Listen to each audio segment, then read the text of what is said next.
We left early because I didn't want to rush the kids.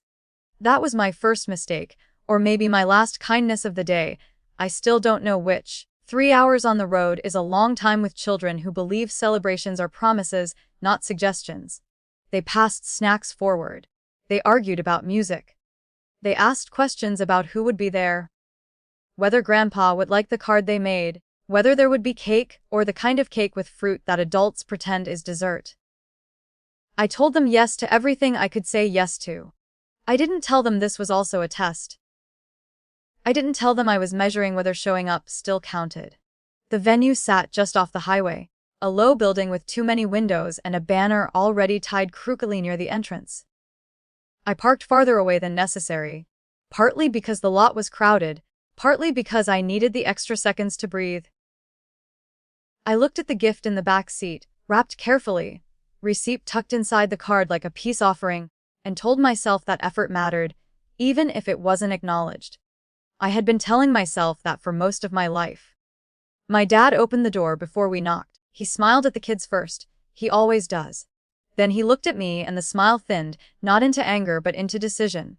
"Let's do without you today, okay?" he said, as if he were asking me to step aside so someone else could pass in a hallway. There was no explanation, no apology, just a sentence designed to move me out of the frame. I said, "Sir?" I said it automatically. The word came out smooth, practiced. I bent down, kissed the kids' heads, told them to go inside with Grandpa. They hesitated, confused, but children trust momentum more than logic. They went. The door closed behind them with a sound that was neither slam nor gentle, just finished. I carried the gift back to the car. I didn't slam the trunk. I didn't cry. I sat in the driver's seat with the engine off, keys warm in my hand, and waited for the feeling that usually comes next. The familiar blend of embarrassment and self-reproach, the urge to text an apology for something I hadn't done. Instead, there was a strange quiet.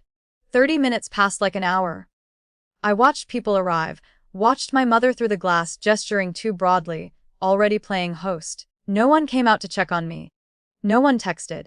I realized, with a clarity that surprised me, that my presence had never been required, only my contributions. My phone rang. "What did you do?" my mom demanded, skipping greeting entirely. "I'm sitting in the parking lot," I said, because that felt like the safest fact to offer. "The venue says you canceled the deposit," she said. "Why would you do that?" I hadn't planned to. That's the truth that matters. When I'd returned the gift to the car, I'd also opened the email on my phone, the one confirming the reservation, the one under my name because I had been the one asked to handle it. The cancellation button was there, neat and unemotional. I pressed it not out of spite but out of alignment. If I wasn't welcome, neither was my credit card. I withdrew it when I left, I said. There was silence on the line, then the sharp inhale I've known since childhood, the one that precedes blame. "You embarrassed us," she said. I looked at the building again. The banner sagged more than before. I thought of my kids inside, unaware of the exchange, and of the many times I'd absorbed discomfort so the day could proceed uninterrupted. "I'll be right back," I said, and hung up. I didn't rehearse anything on the walk-in. I didn't need to. The words weren't emotional, they were administrative. That turned out to be the difference. Inside, the noise swelled, laughter, chairs scraping, the clink of glasses. My father stood near the entrance, already irritated. My mother spotted me and froze, mid-sentence. A few relatives turned, curious. "I just need to clarify something," I said loud enough to be heard without raising my voice. The reservation was under my name. When I was told I wasn't needed today, I canceled it. My father opened his mouth to respond, but the venue manager stepped forward first. She had a clipboard and a neutral expression, the kind that belongs to policy, not family history. "That's correct," she said. "The booking was withdrawn. Without a deposit, we can't hold the space." "What does that mean?" my mother asked, suddenly small. "It means," the manager said, "that unless a new deposit is placed immediately, the room will be released. We have another party waiting." No one looked at me then. They looked at the clipboard, at the rules, at the clock. The power in the room shifted, not dramatically, cruelly, but unmistakably. This wasn't a family argument anymore. This was logistics. My father stared at the floor. My mother fumbled with her purse. Someone whispered my name like it was a warning. "I'm not here to argue," I said. I just wanted to be clear. I turned to leave. No one stopped me. In the car, my hands shook for the first time that day. Not with anger, with relief and something like grief.